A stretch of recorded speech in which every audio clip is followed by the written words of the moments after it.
the wake of the shooting last week at Annunciation, there is an immeasurable amount of trauma and healing that needs to happen in our community. And the day after tomorrow, students head back to class or maybe start a new school year.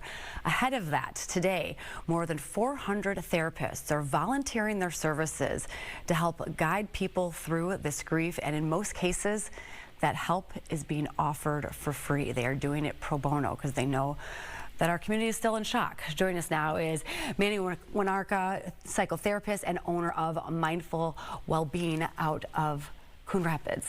You started this document, and you were bringing together therapists, near and far, who are essentially volunteering their time and their expertise to help the community through this. Tell me how this started and how it's kind of grown. Yeah, thank you for having me. I would be remiss to kind of highlight the events of Wednesday without sharing that there were multiple people who were had the similar idea.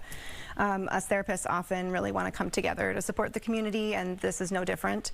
A colleague of mine and a friend, Kelsey Kreider-Stars, is who kind of concurrently started this inquiry into building a shared resource. And we kind of connected midday Wednesday to say, how do we pool our resources? How do we make sure that we've got one place for people to go?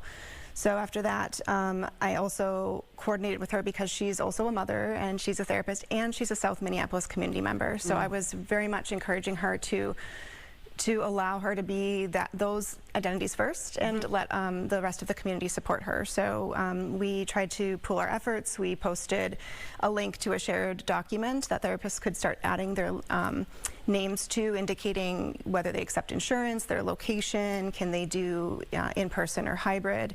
And all of it is because we know that in the aftermath of trauma, it is so hard to do some of those logistical things, that there are so many logistical hurdles. Yeah, and we know that, when it takes time, you've got to schedule an appointment, you have to find somebody who has an opening. So to have a resource where you can help navigate and find some of those folks.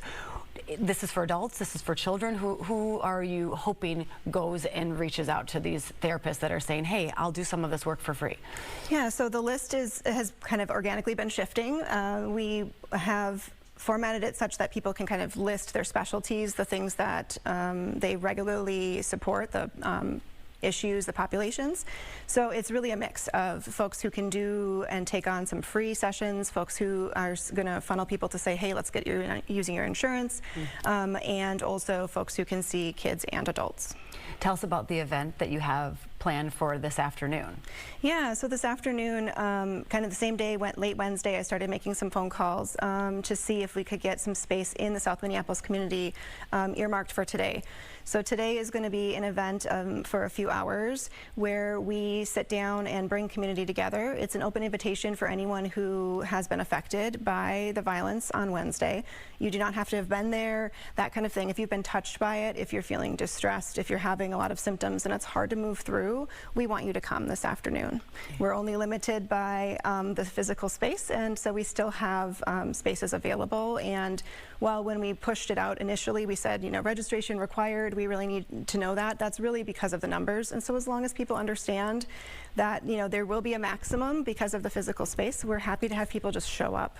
And so many of us have been touched by this. I mean, my kids were in lockdown on Wednesday morning. We all have, loved ones that are parents, that we're all affected by this in some way. As kids are going back to school on Tuesday and facing some of these tough conversations with kids young and old and parents, what advice do you have about initiating that conversation or waiting for kids to initiate that conversation? Because kids are going to see police officers and law enforcement, specifically in Minneapolis, outside of their school this week. Yeah.